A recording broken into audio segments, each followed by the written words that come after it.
Good afternoon, boys and girls. Once again, welcome to English language.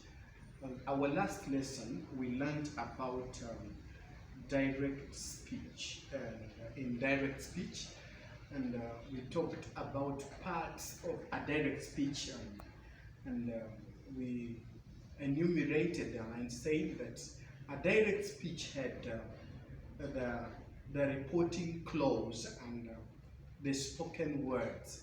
Apart from the punctuations, we had the reporting clause and spoken words. And we say that the reporting clause can begin the sentence, and also it can come after the spoken words. And we gave examples of such sentences. We also touched on the rules that are used when we are changing from direct to indirect speech, and I would like us to continue with that. Today, I want us to look at what changes and what remains when you are changing a sentence from a direct speech to an indirect speech. I hope you will enjoy the lesson. Welcome. Here on the whiteboard, I've written some examples of sentences and what is supposed to change. And I want us today to look at tenses, how they change when the sentence changes from direct speech to indirect speech. And the first tense I want to look at is present simple tense. Present simple tense for actions that happen now. Present simple tense.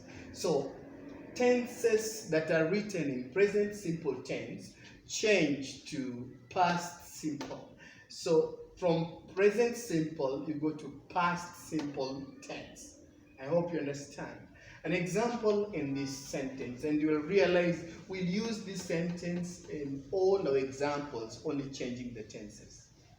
So example is, he said, I attend the class. He said, I attend the class.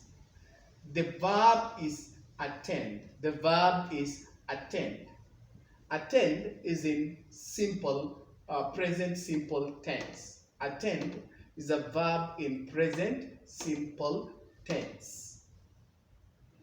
When it is changed to indirect speech, it becomes, he said he attended the class. He said he attended the class. And so the verb attended has changed from simple tense to present simple to past simple tense. Thank you. Another tense that changes is present continuous tense. Another tense that changes is present continuous tense. It becomes past continuous tense. It becomes past continuous tense. So let us look at this example. He said, I am attending the class. I am attending the class. Now, I'm attending is in present continuous tense. Let's look at this sentence in the indirect speech. He said he was attending the class. He said he was attending the class. You can look at the tenses here. The continuous tense is in the past continuous. Was attending. It was I am attending. Now he was attending.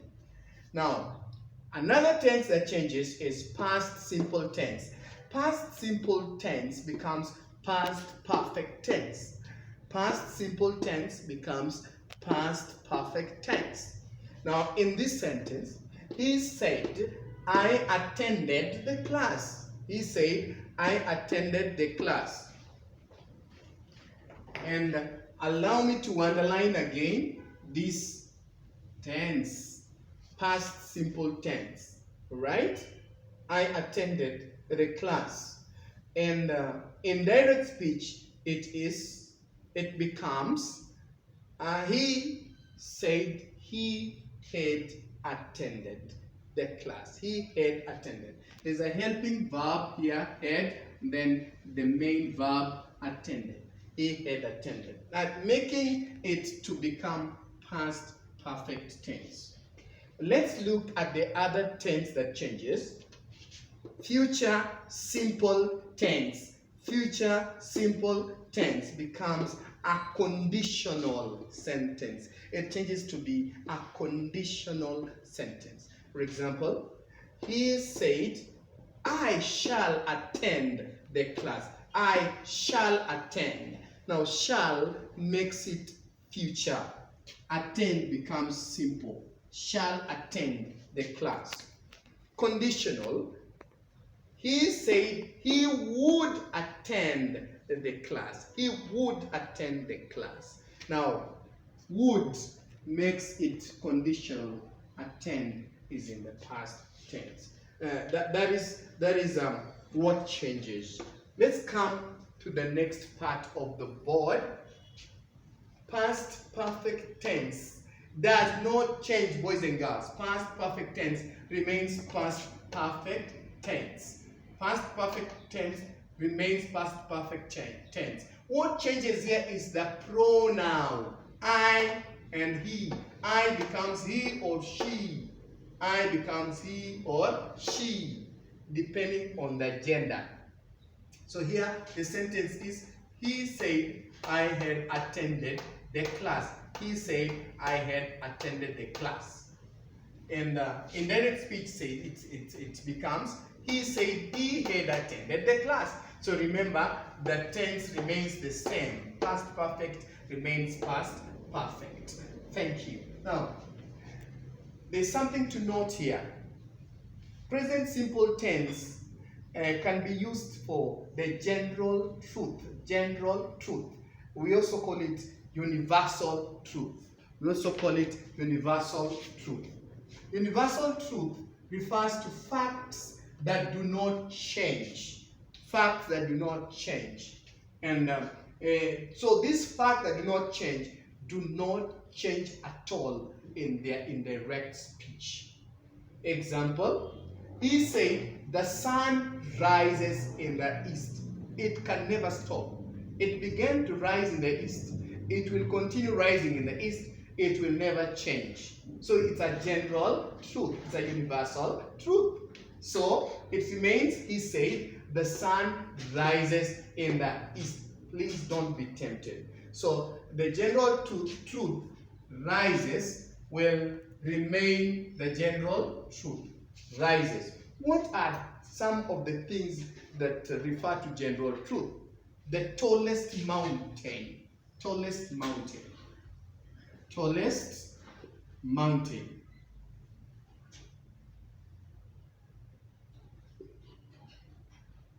The tallest mountain. The tallest mountain is Mount Everest.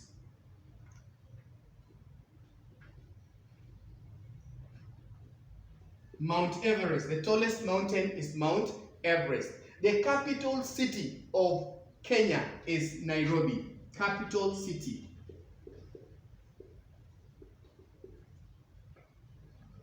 Of Kenya is Nairobi. That is another fact that can never change. That's another fact that can never change. The longest river in the world is River Mississippi. River Mississippi. This is a fact that can never change. So the facts that can never change remain the same.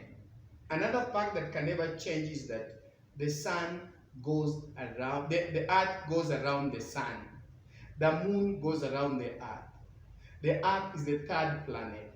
Those facts do not change. And because they do not change, they are universal truths. And so they remain the same in the direct and indirect speeches. What brings the difference is the use of the speech marks or the quotation marks brings a difference. I hope you understood. There are some more things, boys and girls, I would like to give you. There are some more things that I would like you to note down, and I will not write them on the board, but I would like you to note them down. Like yesterday becomes the previous day, yesterday becomes the previous day, tomorrow becomes the next day or the following day, tonight becomes that night, I becomes he or she, we becomes they, you becomes I or we, you can also become him or her or them, they or them, they remains they, she remains she, he remains he, it remains it, can changes to could, may becomes might, will becomes would, must becomes had to, has becomes had, remains was, is becomes was, are becomes were, have or has becomes had, ago becomes before, shall becomes should or would. So I would like you to understand. I want you to note the following again in the sentences. Commas and speech marks will always be removed when changing direct speech into indirect speech. Commas will always be removed. Number two, conjunctions. The conjunction that is only used for positive sentences. Positive sentences. I.e., or in other words, that is never used for negative sentences or in questions. Number three, question marks is done away with when you are changing to indirect speech. You do away with question marks. They become asked or inquired. They become asked or inquired. I hope you have understood. I will be sending you some questions or even directing you to the books where you get some questions to do. I hope you have all understood and enjoyed the lesson. Keep in touch. Thank you.